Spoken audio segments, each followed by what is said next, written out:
Здраво на сите, повторно сме со ново видео предавање. Денешната тема ќе нам се малку во медиумска култура и конкретниот наслов на лекцијата е видови филмови според намената. Зборувавме веќе за анимирани филмови во текот на учебната година. Денеска ќе обрнеме внимание на новите два вида, за кои што треба да поднаучиме понешто преку оваа презентација. Сега ќе позволам тука.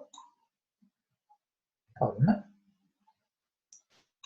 Секој филм има своја цел или намена. Според намената, филмовите се делат на три вида. Тоа се документарни филмови, играни и анимирани филмови. И сега ние ќе обрнеме повеќе внимание на документарните филмови. Значи, документарен филм или документарец, како што често велиме, е научно-образовен филм кој што е сниман за образовни цели.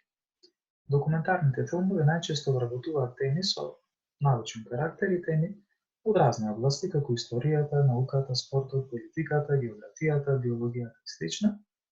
И постојат кратки и долгометражни документарни филмови кои што може да се снимаат и во повеќе продолжења. Важно е да знаеме дека овие филмови главно се снимаат на самото место на настанот. Не се снимаат со актери, иако понекогаш и тоа може да биде пракса, но добро е да бидат контактирани луѓе кои што се сепак луѓе од секојдневниот живот или луѓе кои што имаат познавање од дадена област, значи не мора тоа да се професионални актери, туку доволно да бидат луѓе кои што ќе знаат да зборуваат на конкретната тема и кои што ќе имаат доволно информации и познавање за таа тема. Документарните филмови може да имаат повеќе видови, сега ние ќе ги наведеме кои се тие и кратко ќе ги појасним. Биографски, тоа се првите. Биографските филмови главно се однесуваат на личности кои што навистина постоеле, значи дали се тоа личности од современиот живот или можеби личности од минатото. Главно се зборува за нивниот живот, за некои најважни моменти од нивниот живот, за нивната важност во општеството.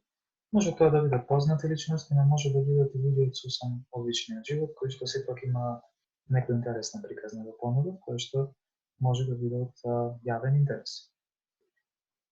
Тоа е тоа. Имаме наставни филмови кои што главно, како што и самиот збор кажува, се употребуваат за потребите на образованието, односно за наставата, и некогаш може да бидат замена за класичната настава и да помогнат во едуцирање на учениците, на студентите и така натаму.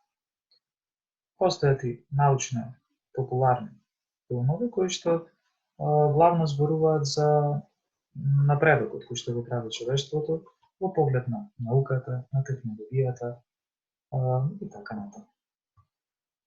Пропагандни филмови, тоа се оние кои што сами зборували пропаганда, значи кога преку тоа што е прикажано во нив, се обидува, оној кој што го прави филмот, режисерот, да наметне некаква идеја која што се смета за важна и да ги натера луѓето да размислуваат на одредена тема, дали тоа може да биде тема од социјалниот живот на луѓето, значи конкретно да размислуваат за сиромашните луѓе во светот, тоа да биде тема поврзана со политичкиот живот, да размислуваат околу одлуките кои што ги прават политичарите и така натаму, значи главно општествени теми.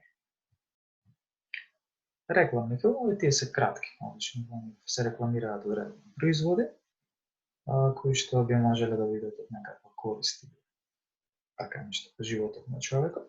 И тоа се, да речем, тие 5 вида на документарни филмови. Толку околу тоа.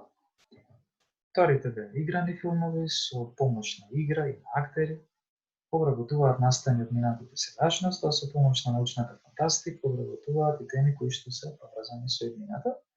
Овие се снимаат специјално, значи се снимаат во студио, на отворено, така натаму позади нив стои голема филмска екипа која што не се сочинуваат само актери, туку многу повеќе луѓе кои што имаат различна улога. Најчесто се направени за забава, но нормално од голем дел од нив можеме да научиме некои корисни работи. И за крај, потсетување на анимираните филмови. Според дефиниција, тоа се оние кои со посредством камера ги оживуваат и ставаат во движење цртежите, силуетите, бавите и слично, како што го зборувавме и го учевме за нив. Филмови денес се популарни пред се помеѓу помладата публика, но ги следат и возрастните. Тоа е се за оваа лекција. Научивме кои се трите вида на филмови според намената. Ви благодарам за вниманието. Тоа би било се. Ве поздравувам до наредното видување. Бидете добри.